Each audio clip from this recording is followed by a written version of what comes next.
Graça e paz. Amém? Nós estamos iniciando nesta manhã uma nova série de pregações chamada Um Só Coração no Cuidado. E nesta manhã, como primeiro tema desta série, eu quero meditar com os irmãos a respeito do cuidado de Deus em nossas tribulações. Para isso eu peço que os irmãos abram a Bíblia no Salmo de número 6, que servirá de base para nós nesta manhã. Salmo de número 6.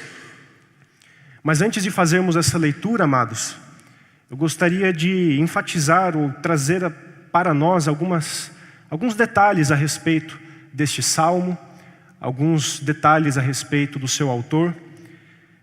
Esse grupo de salmos que vai de 3 a 7, segundo alguns especialistas, eles são salmos que foram escritos dentro do mesmo contexto, dentro do contexto de Davi sendo perseguido por seu filho Absalão. Esse episódio se encontra lá em 2 Samuel, capítulo 15. É um episódio bastante tenso, talvez um dos momentos mais tensos vividos pelo rei Davi.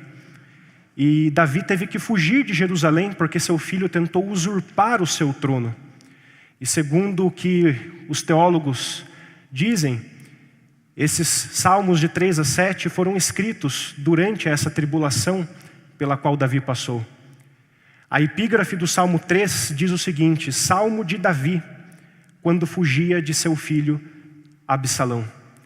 E todos esses salmos trazem muitas temáticas semelhantes. Todos esses salmos trazem muitas semelhanças naquilo em que eles abordam, naquilo em que Davi está orando. Todos eles fazem referências a adversários. Em todos eles, Davi faz referências aos seus inimigos, a pessoas que o estavam perseguindo, a pessoas que queriam tirar sua vida. Em todos esses salmos de 3 a 7, Davi coloca a sua causa diante de Deus, clamando por justiça. E são todas essas semelhanças que fazem com que se entenda que todos eles, muito provavelmente, foram escritos durante esse período sombrio que Davi viveu, em que ele teve que fugir de Jerusalém do seu próprio filho. Portanto, irmãos, o que provavelmente está diante de nós, nesse salmo que nós já vamos ler, é um homem passando por um momento de tribulação extrema. Uma pessoa vivendo uma situação limite em sua vida. Não se trata aqui de uma dor de cabeça, de uma conta atrasada. Não se trata aqui de uma briguinha qualquer. Nós estamos aqui diante de uma pessoa que estava realmente tendo a sua vida ameaçada pelo seu próprio filho, dentro de um contexto familiar extremamente conturbado que ele estava vivendo. E eu quero crer que muito provavelmente ninguém aqui está passando por um momento extremo como esse, de ter alguém ameaçando a sua própria vida, de estar sofrendo perseguição. Mas a beleza desse salmo é que, justamente por se tratar de uma situação limite, justamente por se tratar de algo tão extremo, qualquer um de nós consegue, de alguma maneira, se enxergar nele. Não existe tribulação pela qual nós passemos que não se enquadre no que é descrito aqui nessa belíssima oração que Davi faz a Deus. E é por isso que eu quero convidar você nessa manhã a fazer essa leitura, colocando a sua vida no lugar de Davi, colocando o seu dilema, a sua angústia, a sua dor, o seu sofrimento, seja na família, seja profissional, seja financeiro, seja na saúde, ou seja uma dor na alma. Que nós façamos essa leitura nesse momento, nos colocando nesta oração. Diz assim a palavra de Deus, eu vou ler na versão NVI 2023. Salmo de Davi. Senhor, não me repreendas na tua ira, nem me castigues no teu furor. Tem compaixão de mim, Senhor, porque eu me sinto debilitado. Sara-me, Senhor, porque os meus ossos estão abalados. Também a minha alma está profundamente perturbada, mas tu, Senhor, até quando? Volta-te, Senhor, e livra-me. Salva-me por causa do teu amor leal. Quem morreu não se lembra de ti. Entre os mortos, quem te louvará? Estou exausto de tanto gemer, de tanto chorar, inundo de noite a minha cama. De lágrimas encharco o meu leito. Os meus olhos se consomem de tristeza, fraquejam por causa de todos os meus adversários. Afastem-se de mim todos vocês que praticam o mal, porque o Senhor ouviu o meu choro, o Senhor ouviu a minha súplica, o Senhor aceitou a minha oração. Serão humilhados e aterrorizados todos os meus inimigos. Frustrados, recuarão de repente. Amém. Palavra de Deus. Eu quero destacar, irmãos, algumas coisas que a oração de Davi nos ensina sobre o cuidado de Deus durante as nossas próprias tribulações. Aprove a Deus preservar na sua palavra orações de seus servos, de homens que foram chamados de homens segundo o teu coração, para nos ensinar, o teu povo, em todos os tempos, em todas as épocas, como nós devemos lidar e passar por esses momentos. Jesus disse que nós passaríamos por tribulação, mas o mesmo Deus que nos disse isso também nos ensina na sua palavra como nós devemos passar por elas. Em primeiro lugar, eu quero destacar, queridos, que Davi, ele se humilhou. Davi adotou uma postura de humildade diante do momento turbulento pelo qual ele estava vivendo. No verso 1, Davi começa a sua oração dizendo: Senhor, não me castigues na tua ira, nem me disciplines no teu furor. Em outras palavras, Senhor, eu sei que o Senhor está irado comigo. Eu sei que o Senhor está enfurecido comigo. Ele começa pedindo misericórdia para si mesmo. Davi não pressupõe, amados, que ele é o inocente da história. Ele não pressupõe que ele é o bonzinho que está sofrendo injustamente. E no verso 2 ele prossegue: misericórdia, Senhor, pois vou desfalecendo. Ele pede compaixão para si mesmo. Ele não começa a sua oração pedindo para que Deus o livre das mãos de Absalão. Ele começa a sua oração pedindo para que Deus o livre de sua ira, de sua fúria, de seu castigo, de sua repreensão. E ele prossegue no verso 2, dizendo: cura-me, Senhor, porque os meus ossos tremem. Todo o meu ser estremece. E essa cura da qual ele fala aqui não é cura física, é cura espiritual. Esse verbo curar é utilizado muito nos Salmos para se referir a uma necessidade de cura espiritual que nós temos por conta do nosso pecado.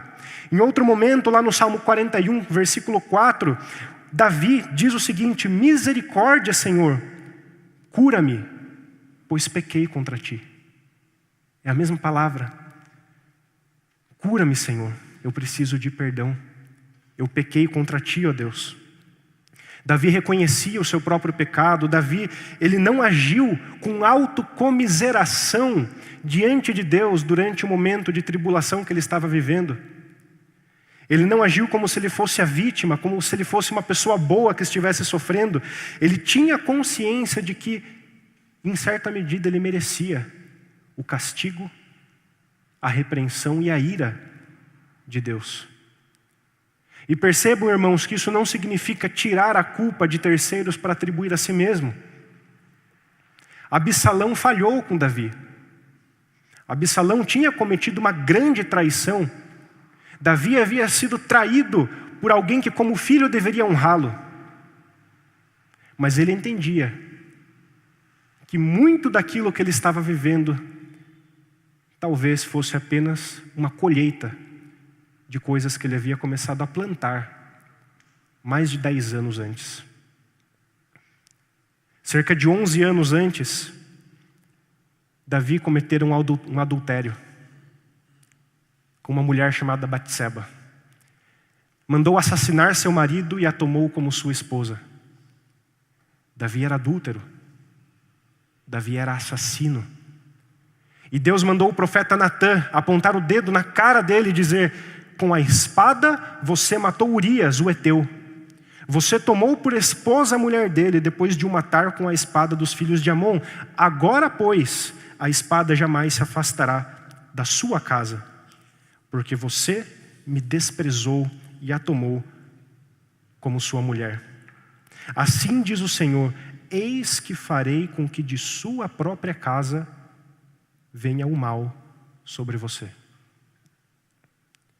Pouco tempo depois, a vida familiar de Davi começou a ir ladeira abaixo. As coisas viraram uma bola de neve. Conflitos entre seus filhos, um irmão matando o outro, um irmão estuprando sua irmã, até que seu filho Absalão, depois de ter fugido da presença do rei, por ter assassinado seu irmão, e ter ficado anos sem poder ver a face do rei, começa a tramar um golpe de estado contra o seu próprio pai. Golpe que ele ficou 4 anos planejando. E é claro, queridos, que nós estamos falando aqui de uma situação muito extrema. Mas isso é perfeitamente aplicável para mim e para a sua vida. Aquilo que Davi passa aqui nos mostra que a tribulação que nós vivemos nem sempre é apenas uma provação da parte de Deus, mas muitas vezes se trata de uma repreensão e de uma disciplina da parte do Senhor, porque nós somos pecadores. Davi não se achega diante de Deus com um espírito altivo. Davi não se achega diante de Deus com aquela tendência natural que nós temos de questionar: olha, se Deus é bom, por que Ele permitiu que tantas coisas ruins acontecessem comigo? Essa é uma pergunta da perspectiva de alguém que se acha bom. Essa é uma pergunta feita da perspectiva de alguém que acha que merece todas as bênçãos desse mundo. Mas da perspectiva de Davi, era um pouquinho diferente. Como pode um Deus bom continuar tratando com alguma bondade um pecador como eu? Como pode um Deus bom continuar tratando com alguma bondade um pecador como eu? Não é o mal sobre a nossa vida que deveria nos surpreender, mas sim a bondade de Deus sobre um pecador como eu. É isso que chama a atenção de Davi, é para isso que ele apela. Ele reconhece o seu pecado e apela para a misericórdia de Deus. Desde que Deus criou esse mundo, amado, somente uma vez uma pessoa boa sofreu. E foi Jesus Cristo. Em todas as outras vezes se tratava de pecadores sofrendo em um mundo tomado pelo pecado. Davi começa a sua oração se humilhando. Ele se achega diante de Deus de mãos completamente vazias. Senhor, eu não tenho nada que justifique o meu pedido para que o Senhor afaste de mim a sua ira e o seu furor. Eu me achego diante de Ti, Senhor, com as mãos vazias. A única coisa que eu apresento a Ti é a minha miséria. Tem misericórdia de mim, porque eu estou desfalecendo, porque todo o meu ser estremece. Eu apelo para a Tua misericórdia, Senhor. Eu apelo para a Tua bondade. Ao enfrentarmos situações limite, irmãos, a primeira coisa que nós aprendemos com Davi é avaliar o nosso próprio coração diante de Deus. Davi se humilhou, mas em segundo lugar, depois de se humilhar, Davi passa a suplicar a Deus. E eu quero, nesse ponto da oração, ver com os irmãos algumas queixas e alguns pedidos que Davi apresenta diante de Deus. Alguns eu vou passar rapidamente, porque eu quero focar a nossa atenção em um especificamente, mas no versículo 3, Davi começa questionando o Senhor. Até quando, Senhor? Até quando? Infelizmente, muitos de nós que foram criados em ambientes tradicionalistas acham que não podem questionar a Deus em suas orações. Mas não é isso que nós vemos nos Salmos. Não é isso que nós vemos no relacionamento que Davi tinha com Deus.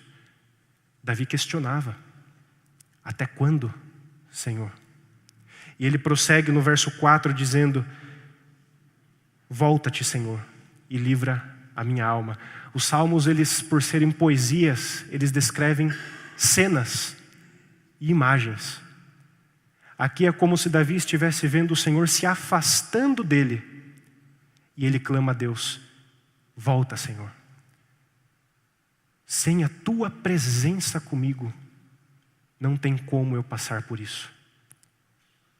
E depois de pedir pela presença de Deus, e aqui eu quero chamar a atenção dos irmãos, Davi apela para a fidelidade de Deus.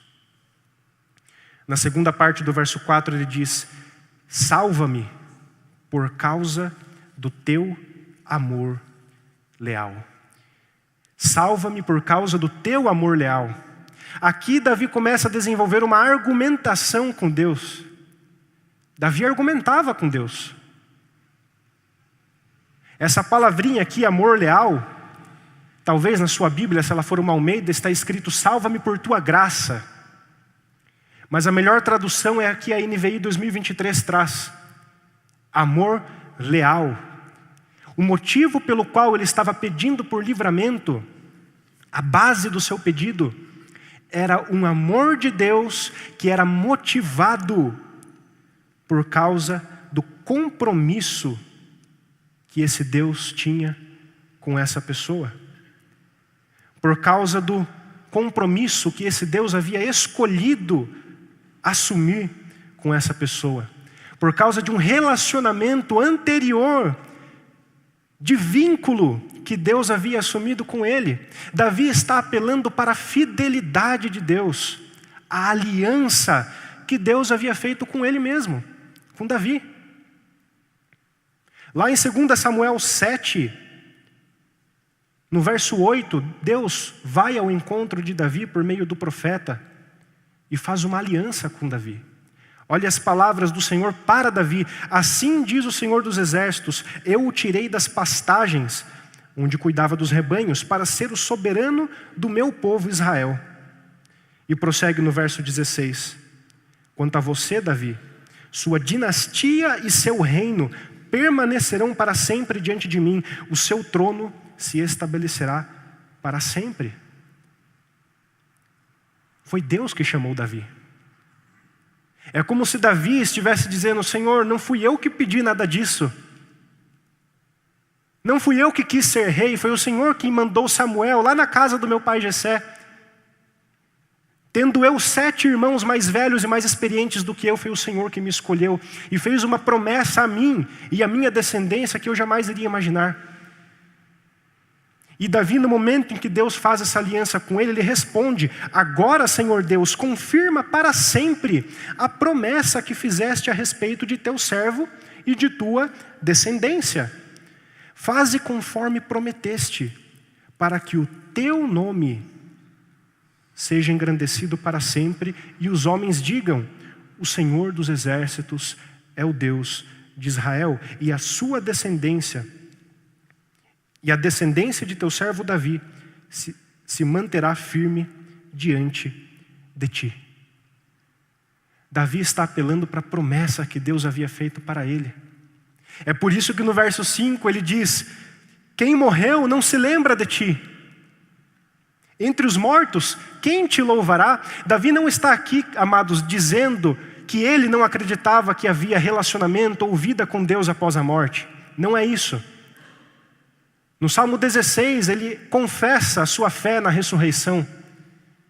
Jesus nos ensina no Novo Testamento que quando nós morremos, nós vamos para a presença de Deus. O que Davi está fazendo aqui é clamando e argumentando da perspectiva desse mundo, de alguém que recebeu uma aliança com Deus aqui nesse mundo. Senhor, como ficam as tuas promessas que o Senhor fez para mim, se Absalão triunfar sobre mim? Como fica o teu nome e o louvor ao teu nome, se ele triunfar? Se o meu filho rebelde triunfar? Como ficam as tuas promessas? Como fica a tua glória, Senhor? De certa medida, amados, Deus se agrada quando nós suplicamos a Ele pelos motivos que glorificam o seu nome. Tiago diz lá na sua carta que muitas vezes nós oramos e não recebemos porque oramos com as motivações erradas para satisfazer os prazeres do nosso coração. Davi orava preocupado com o louvor e a glória do seu Deus. Ele está argumentando com Deus. Oração é lugar de discutir com Deus.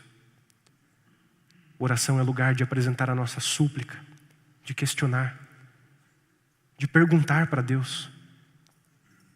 E nós podemos seguir o exemplo de Davi. Como que nós apresentamos as nossas súplicas a Deus? Deus não fez para nós as mesmas promessas que Ele fez para Davi, mas Ele fez outras. Ele prometeu que nada nesse mundo poderia nos afastar do seu amor. Ele prometeu que tudo o que acontece com os seus filhos seria para torná-los mais parecidos com Jesus Cristo. Nós podemos então clamar a Deus: Senhor, me livra. Me livra, Senhor, para que o teu nome seja engrandecido através da minha vida, porque eu me sinto afastado de ti e do teu amor, Senhor. Mas o Senhor me prometeu que nada poderia me afastar do teu amor. E se for da tua vontade, Pai, que eu continue passando por isso por mais algum tempo, que o Senhor me dê graça, para que a minha vida seja um testemunho vivo de que o teu poder se aperfeiçoa nas minhas fraquezas e que o Senhor se mostra grande quando eu me faço fraco. Deus se agrada quando nós suplicamos a Ele pelos motivos que engrandecem o seu nome. Davi se humilhou, Davi suplicou com as motivações corretas, mas em terceiro lugar, Davi chorou. E aqui, amados, do verso 5 para o 6, nós temos uma mudança de tom aqui nesse salmo. Uma mudança muito grande de tom. Davi diz no verso 6, estou exausto, estou cansado de tanto gemer, de tanto chorar, inundo de noite a minha cama. De lágrimas encharco o meu leito, os meus olhos se consomem de tristeza, fraquejam por causa de todos os meus adversários. Aqui não tem mais palavras bonitas. Aqui não tem mais Davi apelando para os atributos de Deus, sua misericórdia, sua compaixão, seu amor leal. Não tem mais aquelas palavras eloquentes que nós lemos muitas vezes na Bíblia e gostamos de ouvir em muitas orações. Aqui não tem mais palavras bonitas, irmãos. Aqui tem choro e lamento. Aqui tem alguém abrindo o íntimo da sua tristeza diante de Deus. Aqui não tem nem sequer um pedido. Aqui não tem nem o nome de Deus sendo mencionado. Aqui só tem Davi chorando. Aqui só tem Davi expressando a sua amargura, a sua tristeza, aquilo que afligia a sua alma. E o lamento, irmãos, ele não é bonito. O lamento não agrada os nossos ouvidos. No lamento nós falamos coisas que geralmente nós não gostamos de abrir para as outras pessoas. Mas o lamento é a resposta emocional mais bíblica que nós podemos dar diante de uma situação de extrema tribulação que nós vivemos.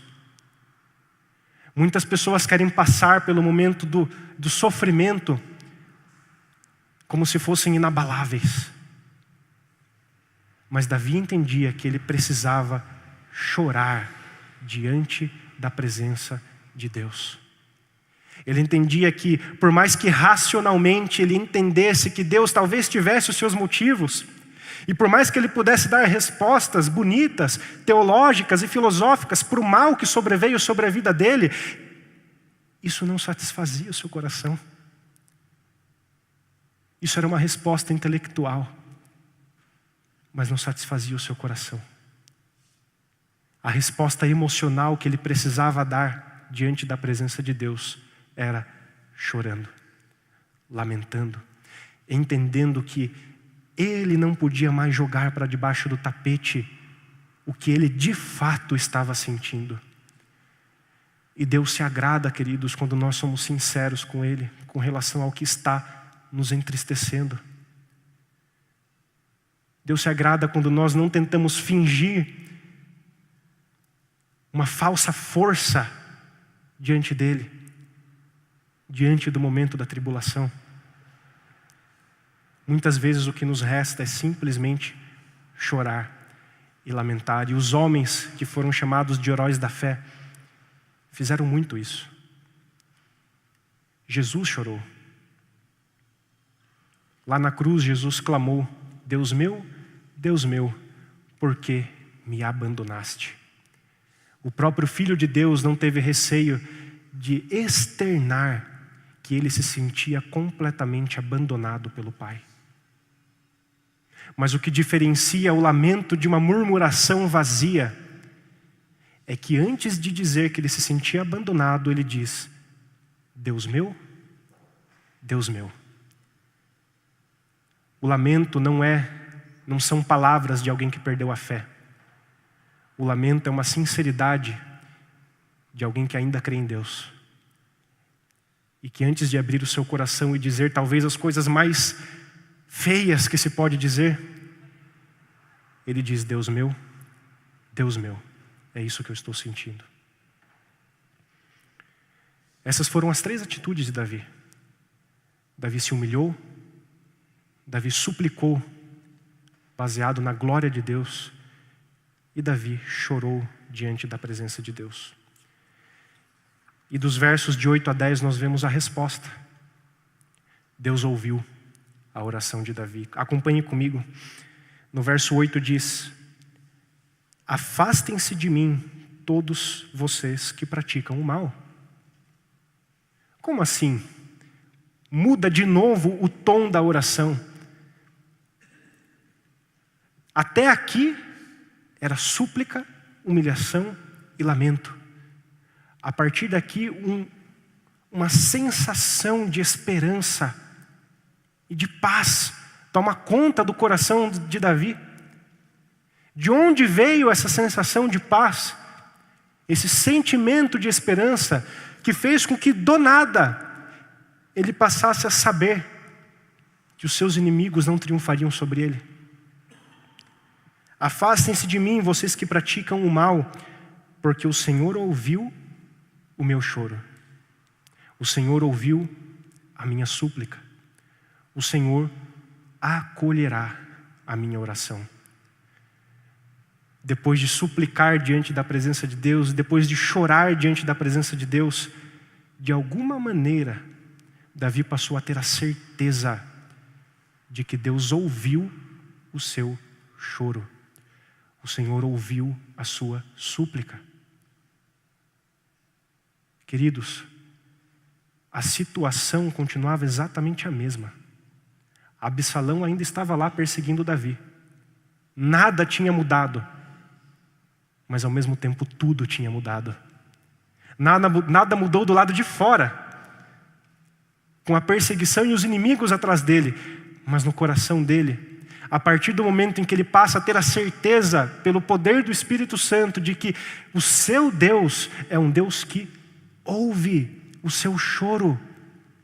É um Deus que ouve a sua súplica. Ele não precisa de uma resposta, porque ele passa a ter a paz que excede todo o entendimento. Uma paz que precede a resposta, uma paz que vem antes do livramento, porque não importa mais a resposta, não importa mais quando e se o livramento vai vir, o que importa é que eu sei quem meu Deus é, e eu sei que Ele me ouve. E isso bastava para Davi, saber quem Deus é e saber que Deus o ouvia. Um Deus cujos ouvidos não estão longe, para ouvir não só a súplica, mas para ouvir o choro dos seus filhos, para ouvir o mais profundo lamento nas nossas noites mal dormidas. Deus nos vê no secreto. Deus nos ouve no secreto. Davi, ele experimentou dessa paz. Nós sabemos depois que Deus realmente o livrou das mãos de Absalão. Mas Davi até esse momento não sabia qual seria o desfecho. E nós podemos experimentar dessa paz. Nós achamos que a paz só virá depois do livramento. Mas a bem-aventurança não é o livramento. A bem-aventurança é bem-aventurados que choram, porque serão consolados. Nós temos a promessa do consolo da parte de Deus no meio da nossa tribulação. E eu queria concluir pedindo para que a gente reflita qual tem sido a nossa postura diante de Deus durante a tribulação. Uma postura de altivez e de soberba? Uma postura de humildade, como Davi? Quais têm sido as nossas súplicas diante de Deus? Pedimos para satisfazer os nossos próprios prazeres, como Tiago diz em sua carta? Ou estamos como Davi clamando: Senhor, é o teu nome e a tua glória que estão em jogo? Nós temos chorado diante da presença de Deus e realmente sido sinceros com Ele com relação ao que sentimos no íntimo do nosso coração? Nós podemos, queridos, experimentar dessa paz. Feche os seus olhos. Quero orar com você.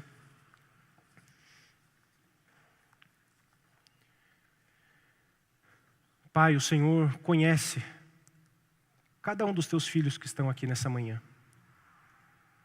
O Senhor sabe o que os aflige.